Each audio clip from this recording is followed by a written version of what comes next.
I'm here with the Lenovo IdeaPad Yoga 2 Pro. This is the successor to last year's IdeaPad Yoga 13, and just like the Yoga 13, it is one very versatile machine, only with much better specs this time around. So as you can see, just like the original Yoga 13, the Yoga 2 Pro is incredibly flexible. So obviously you can use it in regular laptop mode. You can flip it all the way back into tablet mode.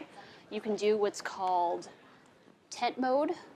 You might want to use this if you're doing a presentation or something like that, or even watching a movie where you want the keyboard out of the way. And sort of similarly, you can do what's called stand mode, where also the keyboard's out of the way, but just, different positioning. The big difference between this and the Yoga 13 from last year is that it's a lot thinner and lighter. This used to be 3.4 pounds, and now it's 3.06, so it's noticeably lighter, especially if you're doing a side-by-side comparison, and it's thinner too. One thing that hasn't changed is the build quality. So like other Lenovo Ultra Portables, you've got this really, really nice soft touch paint here. You can get it in silver or orange, not pictured here, obviously.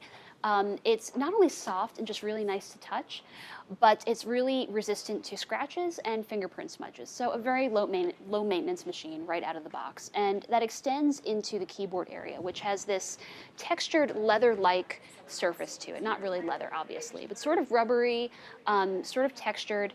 And this also doesn't really pick up many fingerprints. You can't really scratch it. It just continues to look good weeks after you've owned it.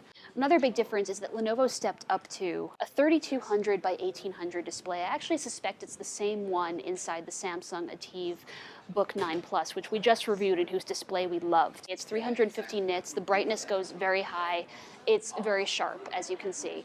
Only downside to having a screen that sharp is that not everything's optimized for it. Even in Windows Media Player, some of the multimedia controls at the bottom are just ridiculously tiny, and you kind of wonder why they haven't been optimized.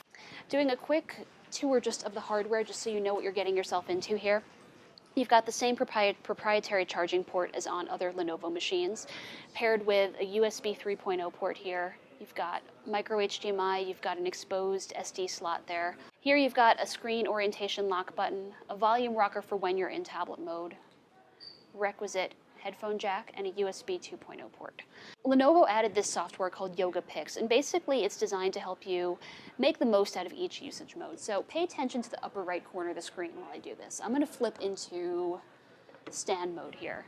So it automatically detected it, and if I click that, it's going to recommend some apps that might be good for stand mode. And I said earlier that stand mode might be good for movie watching, and indeed, Netflix is one of the recommended apps. So is Skype for video chatting.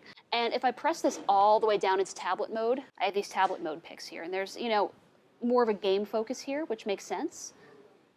But obviously there are other things you can do, like use Zinio's magazine shop. In addition to Yoga Picks, which we just talked about, Lenovo added a few new apps of its own. These include Yoga Cameraman, that's where you can take photos and then also just add lots of funny effects on top of that. Yoga Photo Touch, where you can make collages and just sort of arrange your photos in interesting, sort of fun ways.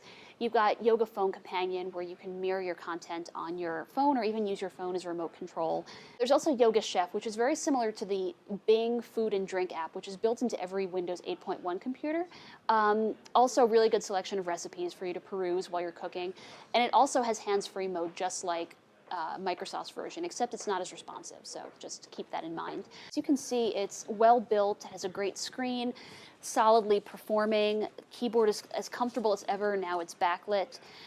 Interesting software additions to help you make the most out of the computer. It's just a really solid, great machine. And the best part is it starts at $1150, which is several $100s less than similarly spec'd Ultrabooks, which also have touchscreens. So if this costs $1050, there's really no reason the others have to be so expensive. And this really is pretty good value.